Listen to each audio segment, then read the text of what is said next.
दोस्तों RRB group D की vacancies आ चुकी हैं और पोस्ट प्रेफरेंस एक बहुत ही इंपॉर्टेंट चीज है जिसको आपको ध्यान में रखना है। अगर आपने पोस्ट प्रेफरेंस में छोटी सी भी गलती करी तो आप अच्छे मार्क्स लाने के बाद भी जो अच्छी पोस्ट ले सकते थे वो आप बेकार पोस्ट पर रह जाओगे। तो पोस्ट प्रेफरेंस आपको अच्छे से फिल करनी है। मैं इस वीडियो में आपको सारी पोस्ट के बारे में एक आइडिया दूंगा और कुछ चीजें आपको बताऊंगा किन चीजों को कंसीडर करके आप कौन सी पोस्ट को ऊपर कर सकते हैं, कौन सी पोस्ट को नीचे कर सकते हैं। इस वीडियो के बाद आपकी पोस्ट प्रेफरेंस फिल करनी बहुत ईजी हो जाएगी। ठीक है, मैं आपको पर्टिकुलर एक पोस्ट प्रेफरेंस नहीं दूंगा, मैं आपको आइडिया दूंगा कि कौन सी पोस्ट को ऊपर रखोगे, आप कौन सी पोस्ट को नीचे रखोगे आपकी कंडीशंस के अकॉर्डिंग। ठीक है, अब बहुत से बच्चों का ये रहता है कि सर ग्रुप डी की जॉब है, मेहनत वाली जॉब है। बिल्कुल है, देखो मेहनत वाली तो है। यहाँ पर आप सिर्फ एक हेल्पर हो। ठीक है, यहाँ पर आपसे ऊपर का जितना भी सरकारी स्टाफ होगा वो सब आपसे ऊपर ही रहेगा। टेक्नीशियन हो गया, जेई हो गया, एसएससी हो गया, जो भी है, सीनियर टेक्नीशियन, एमसीएम जो भी है। ठीक है, बस जो प्राइवेट स्टाफ है वो आपसे थोड़ा नीचे हो सकता है, पर आपके ऊपर ही सरकारी स्टाफ रहेगा और आपको उन सबकी बातें सुननी है, अच्छे से माननी है। आप उनके बस हेल्प कर रहे हो। आपको बुरी भी लग सकती है ये चीज, आप एक तरह से मजदूर ही हो, एक हेल्पर ही हो। ठीक है, तो इस चीज को अगर देखोगे तो आपको बुरा लग सकता है, लेकिन आप ये भी देखो ना कि आपकी सरकारी नौकरी लग रही है। दूसरी चीज, एक बार अगर गवर्नमेंट जॉब लग गई तो आपका कॉन्फिडेंस बढ़ेगा और बाकी एग्जाम भी आप निकाल पाओगे। ठीक है, कई बच्चे डिप्रेशन में चले जाते हैं, उनका कॉन्फिडेंस ही नहीं आ पाता है कि वो एग्जाम निकालेंगे। जब आपका एक एग्जाम निकल जाएगा, आपके पास एक सैलरी आने लग जाएगी, तो आपका कॉन्फिडेंस बिल्कुल बूस्ट होगा और दूसरे एग्जाम आपसे निकलने लग जाएंगे। सिलेबस सेम है, जो सिलेबस आप इसके लिए पढ़ रहे हो वही आप दूसरे एग्जाम्स के लिए भी पढ़ रहे हो।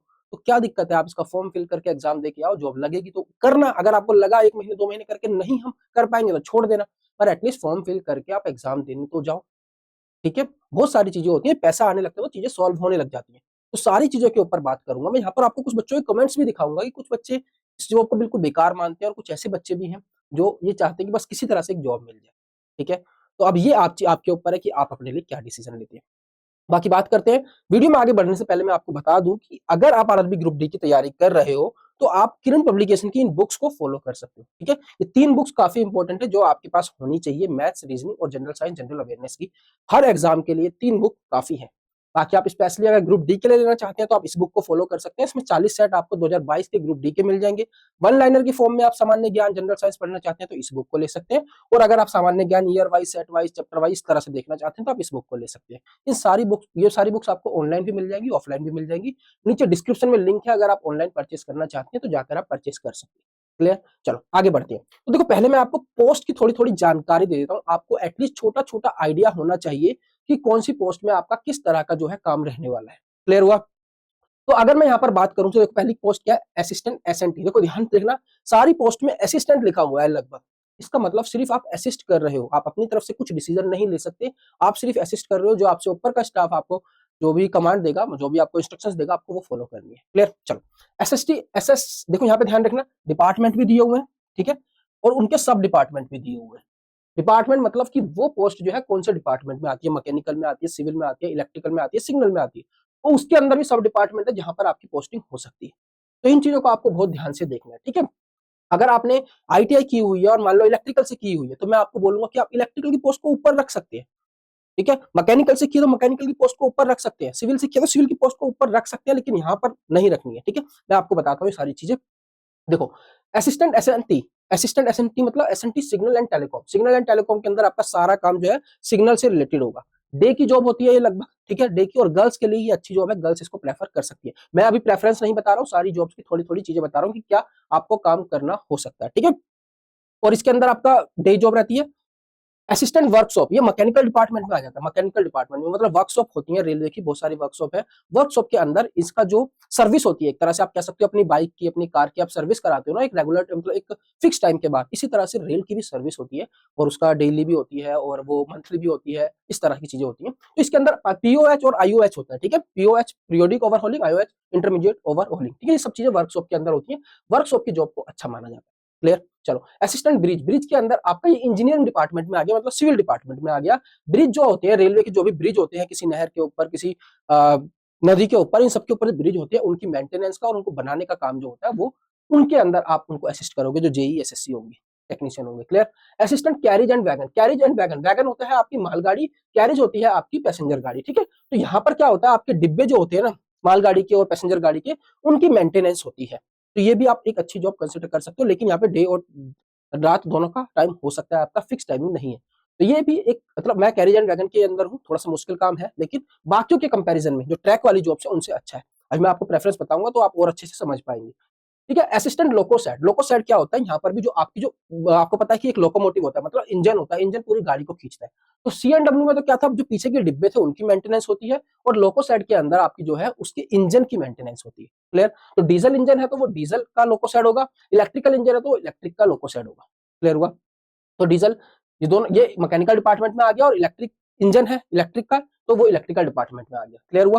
तो यहाँ पर ये इनके सब डिपार्टमेंट दिए हुए हैं। Assistant operations electrical, assistant operation मतलब कि जो नॉर्मल वर्क है इलेक्ट्रिकल से रिलेटेड रिलेटेड जो भी आपके नॉर्मल वर्क है, वायरिंग हो गई या मतलब छोटे-मोटे जो भी चीज़ें हैं, वो सारी की सारी इसके अंदर आ जाएँगी, इलेक्ट्रिकल डिपार्टमेंट के अंदर है। यहाँ पर भी आपकी जनरल सर्विस भी रह सकती है, जनरल सर्विस मतलब नॉर्मल आपके ऑफिस के अंदर, स्टेशन के ऊपर इन यहाँ पर जो भी इलेक्ट्रिकल से रिलेटेड प्रॉब्लम्स होंगी, बाकी आपकी प्रोडक्शन यूनिट में भी लग सकती है। प्रोडक्शन यूनिट यहाँ पर आपकी जो डिब्बे बनते हैं, ठीक है? ये जैसे आरसीएफ है कपूरथला है, रेल कोच फैक्ट्री में एमसीएफ है और एमसीएफ रायबरेली में है और एक आईसीएफ है चेन्नई में जो आपका वंदे भारत भी बनाता है, ठीक है? तो इस तरह से प्रोडक्शन यूनिट होते हैं और वर्कशॉप में भी हो सकती है आपकी।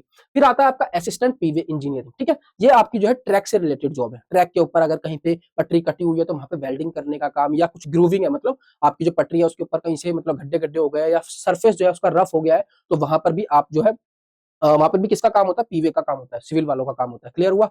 तो एक तरह से आपकी सारी की सारी ये हेल्पर की जॉब ही है। क्लियर हुआ? Assistant TL and AC, TL हो गया ट्रेन लाइटिंग और एसी हो गया आपका एसी कंडी जो आपका एयर कंडीशन होता है, ठीक है? ये भी आपकी इलेक्ट्रिकल की जनरल जो चीज़ें होती हैं वो आपको इसके अंदर देखनी है। ट्रेन की लाइटिंग जो ट्रेन के अंदर पूरी लाइट होती है, वो देखना है आपको, एसी से रिलेटेड देखना है, ठीक है? ये आपकी वर्कशॉप के अंदर हो सकती है और कभी-कभी आपकी ट्रेन ड्यूटी भी लग सकती है, मतलब ट्रेन के साथ भी आपको जाना है। क्लियर हुआ? और ध्यान रखना जब आप ट्रेन के साथ जाते हैं, ट्रेन ड्यूटी आपकी लगती है, ट्रेन में आप जाते हैं कहीं पे अपने हेडक्वार्टर से बाहर, अपने स्टेशन से बाहर, तो आपको टीए मिलता है और वो 500-600 रुपए के आस-पास आपका बनेगा ग्रुप डी के अंदर। तो उससे आपकी सैलरी अच्छी बन जाती है। तो जितनी भी ट्रैक वाली जॉब्स है ना, उनके अंदर आपका टीए बनेगा और उससे आपकी सैलरी अच्छी बन सकती है। तो आप सैलरी के पॉइंट ऑफ व्यू से उनको ऊपर रख सकते हैं। क्लियर हुआ? चलो। असिस्टेंट ये वही होगी इस तरह से असिस्टेंट टीएल एंड एसी ये वर्कशॉप के अंदर है और ये आपकी ट्रेन ड्यूटी इसके अंदर भी लग सकती है, ठीक है? असिस्टेंट ट्रैक मशीन मतलब ट्रैक के ऊपर एक मशीन होती है जो उस मशीन जो है ट्रैक के ऊपर चलती रहती है और वो देखती है कि जो भी चीजें गड़बड़ है उसके अंदर, ठीक है? बालास्ट होगा, जो पत्थर होते हैं उन सब चीजों को बिछाना और ट्रैक को बिछाना, ये सारी चीजें इसके अंदर आ जाती है। तो थोड़ी सी हार्ड जॉब है, ट्रैक वाली सारी हार्ड जॉब है। असिस्टेंट टीआरडी ये हो गया आपका ट्रैक्शन रोलिंग डिस्ट्रीब्यूशन, ठीक है? ट्रैक्शन रोलिंग डिस्ट्रीब्यूशन एक तरह से आपका इलेक्ट्रिक से रिलेटेड है। इसके अंदर भी एक गाड़ी होती है, आपका इंजन होता है और इसके अंदर आप ओएचई ओवरहेड जो आपकी वायरिंग होती है, जिससे इलेक्ट्रिक इंजन चलता है, पेंटोग्राफ लगा होता है, वो उससे सप्लाई लेता है, उसकी मेंटेनेंस होती है। तो ये भी आपकी ट्रैक के ऊपर जॉब होती है। ऐसे ही पॉइंट्समैन आपने सुना होगा, पॉइंट्समैन ट्रैफिक डिपार्टमेंट के अंदर है और इसको प्रमोशन के पॉइंट ऑफ व्यू से सब अच्छा बताते हैं। क्लियर हुआ? ट्रैकमैन ट्रैक मेंटेनर, इसके अंदर आपको ट्रैक को मेंटेन करना होता है। 15-20 किलोमीटर या 10 किलोमीटर का एरिया आपके अंडर दे दिया जाएगा और आपको ट्रैक को मेंटेन करना होगा, ठीक है? कोई भी दिक्कत आती है, कोई नट ढीला हो गया या कहीं से कुछ भी दिक्कत होती है तो आप ट्रैक को मेंटेन करने का, ग्रीसिंग हो गई, ऑयलिंग हो गई, ये सारी चीजें जो है आपकी ट्रैक मेंटेनर करता है। और जो ट्रैक मेंटेनर से काम नहीं होता वो असिस्टेंट पीएवी करता है, जैसे ये वेल्डिंग हो गई, ठीक है? तो आई होप आपको छोटा-छोटा सा यहाँ पर आइडिया हो गया होगा। अब मैं आपको बोलूंगा कि आप जो इंजीनियरिंग की पोस्ट है, ठीक है? इंजीनियरिंग मतलब सिविल डिपार्टमेंट में जो पोस्ट है उनको थोड़ा अवॉइड करें क्योंकि यहाँ पर सिविल का काम नहीं है, एक तरह से आपको मजदूर वाला ही काम करना पड़ेगा और ट्रैक के ऊपर करना पड़ेगा और ट्रैक का काम बहुत मुश्किल है। आपकी डे ड्यूटी भी लगेगी, नाइट ड्यूटी भी लगेगी। डे ड्यूटी के अंदर गर्मी मतलब इतनी जब बहुत गर्मी पड़ती है, धूप पड़ती है, तब भी आपको ट्रैक के ऊपर चलना पड़ सकता है। तो बहुत मुश्किल होती है। सर्दियों के अंदर भी इतना कोहरा पड़ता है, रात-रात की आपकी ड्यूटी लगती है, कई बार रात की शिफ्ट होती है, तो काफ़ी कोहरे में भी आपको काम करना होता है और कोहरे के अंदर एक्सीडेंट का के मतलब जो रिस्क है वो भी बढ़ जाता है। कई बार ट्रेन आ रही होती है, पता नहीं चलता। थोड़ी मुश्किल जॉब है ट्रैक वाली आपकी, तो आप इनको इसमें सिविल का कुछ काम है ही नहीं, तो आप इनको नीचे रख सकते हैं, नीचे ही रखना है एक तरह से। बाकी मैकेनिकल, इलेक्ट्रिकल वाले और सिग्नल वाले वो अपना अगर आपने करी हुई है उन चीज़ों के अंदर आईटीआई, तो आप कंसिडर कर सकते हैं उनको ऊपर रखना क्योंकि इलेक्ट्रिकल का काम इलेक्ट्रिकल का ही होगा वहाँ पे। वायरिंग का ही होगा। मैकेनिकल का काम आपको दिखाई देगा कि हाँ, हम मैकेनिकल से रिलेटेड काम कर रहे हैं। सिग्नल का काम आपको दिख रहा होगा कि हाँ, हम सिग्नल का काम कर रहे हैं। ठीक है? जो टेलीफोन है उनको ठीक करना, वायरिंग हो गई, सिग्नल और मतलब जो उनके पैनल वगैरह होते हैं उन सबको ठीक करना एक सिग्नल का पूरा काम है। ठीक है? क्लियर हुआ? तो आई होप आपको छोटा-छोटा यहाँ से आइडिया हो गया होगा। अब मैंने आपको बता दिया कि ये जो ट्रैक वाली जॉब है वो आपकी रिस्की है, काफ़ी हार्ड जॉब है, काफ़ी रिस्की है, गर्ल्स के लिए तो प्रेफर नहीं करना चाहिए। तो बस इसके अंदर जो फ़ायदा है वो है आपको ट्रांसपोर्ट अलाउंस मिल जाता है इसके अंदर। ठीक है? आप अगर जा रहे हो अपने स्टेशन से बाहर तो आपको टीए मिलेगा। अगर आप ट्रेन के अंदर जा रहे हो या ट्रैक पे दूर-दूर तक जा रहे हो तो आपको टीए मिलेगा, उससे आपकी सैलरी थोड़ी अच्छी हो जाती है यहाँ पर। तो बाकी ऐसा नहीं है गर्ल्स को अगर आपको ये पोस्ट मिल भी गई तो आपको ट्रैक के ऊपर भेजा जाएगा। ट्रैक मशीन के ऊपर नहीं भेजा जाता। कई बार अगर उस वहाँ पर उस जो आपको स्टेशन अलॉट हुआ है, वहाँ पर अगर ऑफ़िस के वर्क के लिए कोई जगह खाली है तो आपको ऑफ़िस वर्क भी दे दिया जाता है गर्ल्स को। ठीक है, तो इस चीज को भी आप कंसीडर कर सकते हैं। आई होप सारी चीजें क्लियर हो गई होंगी। अब देखो बात करूंगा पोस्ट प्रेफरेंस के ऊपर, अब ध्यान से सुनना सारी चीजों को। क्लियर? पहली पोस्ट आपने सुना होगा पॉइंट्समैन, बिल्कुल पॉइंट्समैन आप दे सकते हो, क्योंकि पॉइंट्समैन के अंदर क्या है, आपकी प्रमोशन अच्छी है और इसके अंदर आप 3 से 4 साल के अंदर आराम से लेवल 1 से लेकर लेवल 6 तक आप स्टेशन मास्टर बन सकते हो। आप अपना जो आपके ट्रेन मैनेजर होते हैं, ट्रेन मैनेजर बन सकते हो, एएलपी बन सकते हो, तो आप अच्छा प्रमोशन ले सकते हो। तो पॉइंट्समैन को आप प्रमोशन की नजर से उसको कंसिडर कर सकते हो। बाकी असिस्टेंट वर्कशॉप आप देखोगे ना, यहाँ पर आ गई ये भी काफी अच्छी पोस्ट है। तो अगर आप प्रमोशन को नहीं देख के बाकी देखो, बाकी सारी चीजें तो उसके अंदर थोड़ी मुश्किल है ही। पॉइंट्समैन के अंदर 8 से 12 घंटे की आपकी जॉब है और डे और नाइट दोनों हो सकती है, गर्ल्स के लिए अच्छी है। पर आप इसको भी कंसिडर कर सकते हैं। अगर आपको सिर्फ प्रमोशन को नहीं देखना है तो आपके ऊपर है। अब आप चाहे पहले नंबर पे इसको रखो, ठीक है, या पॉइंट्समैन को रखो पहले नंबर पे, दूसरे नंबर पे। आप इसको भी पहले पे रख सकते हो, इसको दूसरे पे रख सकते हो। ट्रैक वाली सारी पोस्ट लास्ट में भरेंगे। क्लियर? अब बात करते हैं तीसरे नंबर पे कौन सी पोस्ट फिल करनी है।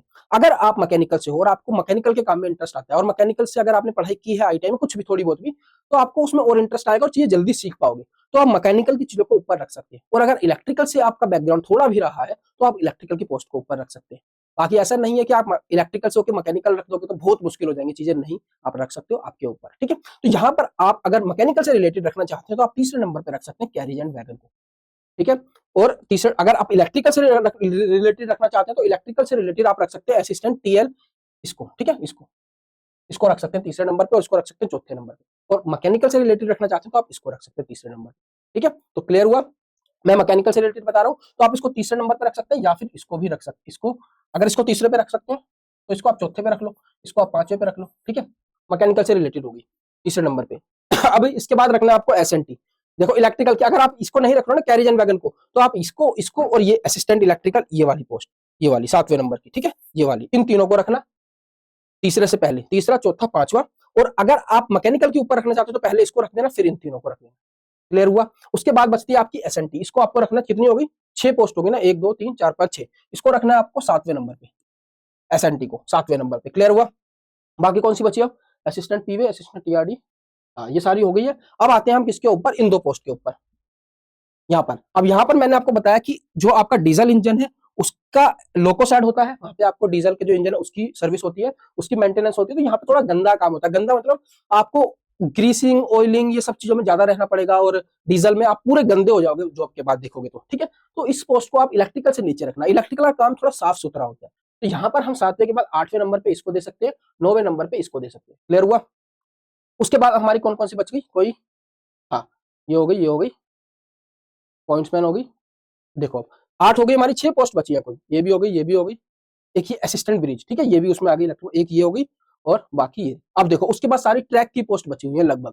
तो ट्रैक की पोस्ट के अंदर आप क्या करना, सबसे पहले ट्रैक मेंटेनर, इसको तो लास्ट में रखना है आपको, 14th नंबर पर ही रखना है इसको, 14th नंबर पर। क्लियर हुआ? ये ए क्यों लिखा हुआ है ना, इसको मैं आपको बताता हूँ अभी। ठीक है, 14th नंबर पे इसको रख देना। और उसके अलावा आप देखोगे तो असिस्टेंट ट्रैक मशीन को आप 13 नंबर पे रख देना, असिस्टेंट ट्रैक मशीन को 13 नंबर पे रख देना। उसके अलावा आप असिस्टेंट ब्रिज को रख देना आप 12 नंबर पे, असिस्टेंट ब्रिज को आप 12 नंबर पे रख देना। क्लियर? और आप रख सकते हो असिस्टेंट टीआरडी को आप 11वें नंबर पे रख सकते हो, असिस्टेंट टीआरडी। ठीक है, इसको आप 11वें नंबर पे रख सकते हो। ठीक है, और हमारी कौन कौन सी बच गई, यहाँ पे 8 हो गई थी, 9 और 10 बच गई है, 2 पोस्ट और बच गई है हमारी, कौन कौन सी, 1 2 3 4 5 6 7, एक असिस्टेंट पीवे बच गई, और 1 2 3 4 5 6 7 8 9 10 11 12 13, एक ही बच गई ना हमारी, 13 हो गई ना, हाँ 13 तक हो चुकी है हमारी। 8, कुछ गड़बड़ हो रही है ना कहीं पे, 4 5, देखो ये 6 थी, ये वाली पोस्ट हमारी 6 थी। ठीक है, ये 7 थी, 5 6 7, और 8 9 10 रह गई हमारी, 11 हो गई। ठीक है, हाँ तो इसको रखेंगे हम 10वें नंबर पे। तो अब सारी पोस्ट हो चुकी है और आप इस तरह से आप इसको देख सकते हैं। पहले नंबर पे कौन सी है हमारी, पहले नंबर पे हमारी ये है। बाकी आप चाहो तो असिस्टेंट वर्कशॉप को भी रख सकते हो, दूसरे नंबर पे ये हो गई, तीसरे पे ये हो गई आपकी कैरिज एंड वैगन, चौथे पे आपकी हो गई जनरल सर्विस इलेक्ट्रिक, 5वें नंबर पे हो गई असिस्टेंट टीएल एसी, इस पे वर्कशॉप था, इस पे वर्कशॉप नहीं है। 6ठे नंबर पे हो गई आपकी ये वाली है 6 नंबर पे असिस्टेंट ऑपरेशन इलेक्ट्रिक। बाकी इन तीनों से पहले आप कैरिज एंड वैगन को रखना चाहो तो रख सकते हैं, बाद में भी रख सकते हैं। 7वें पे हो गई असिस्टेंट एसएनटी, 8वें पे हो गई असिस्टेंट लोकोसाइड, 9वें पे हो गई असिस्टेंट लोकोसाइड डीजल, फिर 10वें पे हो गई आपकी असिस्टेंट पीवे, और 11वें पे हो गई असिस्टेंट टीआरडी, 12वें पे हो गई आपकी, 12वें नंबर पे का है कुछ मिस हो गया फिर से। 12वें नंबर ये रहा असिस्टेंट ब्रिज, 13वें पे हो गई आपकी असिस्टेंट ट्रैक मशीन और 14वें नंबर पे हो गई आपकी ट्रैक मेंटेनर। आई होप आपका जो पोस्ट प्रेफरेंस का जो इससे सारे डाउट्स हैं वो क्लियर हो गए। इस चीज को अच्छे से देख लेना। अब आगे एक चीज और आपको मैं बताता हूँ कि जब आप पोस्ट प्रेफरेंस फिल करोगे ना, ये ए क्यों लिखा हुआ है यहाँ पर ए, तो इसका मतलब है कि पॉइंट्समैन के अंदर आपकी जो मेडिकल कैटेगरी है वो ए1 होनी चाहिए। ए1 सबसे हाई हाई कैटेगरी होती है, तो एक तरह से जिनका भी चश्मा लगा हुआ है वो तो बाहर हो ही जाएंगे उससे, ठीक है, ए1 कैटेगरी से। अब कई लोग ऐसे सोचते हैं कि सर हमारे चश्मा लगा हुआ है, मैं पॉइंट्समैन को ऊपर भर दूंगा और मैं मेडिकल से बाहर हो जाऊंगा, तो मैं पूरे पूरे प्रोसेस से ही बाहर हो जाऊंगा। सबसे बड़ी गलती है, ठीक है, ध्यान देना इस चीज को, समझाता हूँ, इस चीज को ध्यान से देखना। पोस्ट सारी आपको फिल करनी है, कुछ तो ये मत सोचना कि कुछ पोस्ट फिल कर देते हैं अच्छी अच्छी, बाकी को नहीं फिल करना है, ठीक है। आप सारी पोस्ट को फिल करो। क्या होता है कि अगर एक पोस्ट पे आप एलिजिबल नहीं हो तो आपको अगली पोस्ट के लिए कंसीडर किया जाता है, उस पे आप एलिजिबल नहीं हो तो अगली पोस्ट के लिए कंसीडर किया जाता है। इसलिए मैं बोल रहा हूँ कि अगर जैसे कि ट्रैक मेंटेनर के अंदर, ट्रैक मेंटेनर की बात हो रही थी ना, यहाँ पे ए जो मैंने लिखा हुआ था पॉइंट्समैन के अंदर, ठीक है, पॉइंट्समैन के अंदर आपने देखा होगा यहाँ पे ए चाहिए आपको, पॉइंट्समैन के अंदर ए मेडिकल चाहिए। तो आपको ये नहीं सोचना है कि सर मेरे चश्मा लगा हुआ है, मैं पॉइंट्समैन को ऊपर रख दूंगा, मेडिकल से बाहर हो जाऊंगा, नहीं। क्या होता है कि वो आपकी दो चीजें देखेंगे, पहले वो देखेंगे आपकी कट ऑफ और फिर वो देखेंगे मेडिकल। मान लो आपने पॉइंट्समैन को ऊपर रखा है, अगर आपने कट ऑफ क्लियर कर ली ठीक है, आपने मेडिकल भी क्लियर कर लिया ठीक है, तो आपको पॉइंट्समैन मिल जाएगी, ठीक है। बाकी अगर आपने मान लो इसको कट ऑफ क्लियर कर ली लेकिन मेडिकल से आप बाहर हो गए, तो ऐसा नहीं है कि आपको पॉइंट्समैन नहीं मिल रही तो आपको प्रोसेस से बाहर कर देंगे। पहली प्रेफरेंस ये थी, दूसरी प्रेफरेंस जो होगी ना, इस पर आपको कंसीडर कर लिया जाएगा। फिर इस पर देखेंगे कट ऑफ क्लियर हो रही है और मेडिकल इसका क्लियर हो रहा है, जो भी आपकी दूसरी प्रेफरेंस रही होगी। तो आपको सारी पोस्ट को फिल करना है और जिस हिसाब से फिल करते हो उसी हिसाब से फिल करना है। ये सोच के फिल नहीं करना कि मेडिकल स्टैंडर्ड को देख के फिल करें। मेडिकल स्टैंडर्ड ये मान लो कि आपका बिल्कुल ए है, बिल्कुल अच्छी है आपकी आंखें, चाहे आपके 6 नंबर का चश्मा लगा हुआ है, आपको ये सोच के फिल करना है कौन सी पोस्ट अच्छी है कौन सी बेकार है, जो भी आपके फैक्टर्स हैं, बस इस फैक्टर को कंसीडर मत करना पोस्ट प्रेफरेंस के लिए, इससे कोई फर्क नहीं पड़ता है। इस चीज के ऊपर मैंने बहुत सारी वीडियो बनाई है, कई बार आपको समझाया है, ठीक है। आई होप सारी चीजें क्लियर हो गई होंगी। कोई भी डाउट आता है तो आप मैथ्स बाय रवि सर पे मेरे साथ जुड़ सकते हैं, इंस्टाग्राम पे मुझसे पूछ सकते हैं, और टेलीग्राम पे अनलर्निंग पाठशाला नाम से आपको मिल जाएगा चैनल, वहाँ पे आप ज्वाइन करके आपसे मैं आपको सारी अपडेट देता रहता हूँ। तो अगर वीडियो अच्छी लगे तो वीडियो को लाइक करना, चैनल को सब्सक्राइब करना। मिलता हूँ अगली वीडियो में, धन्यवाद दोस्तों, जय हिंद।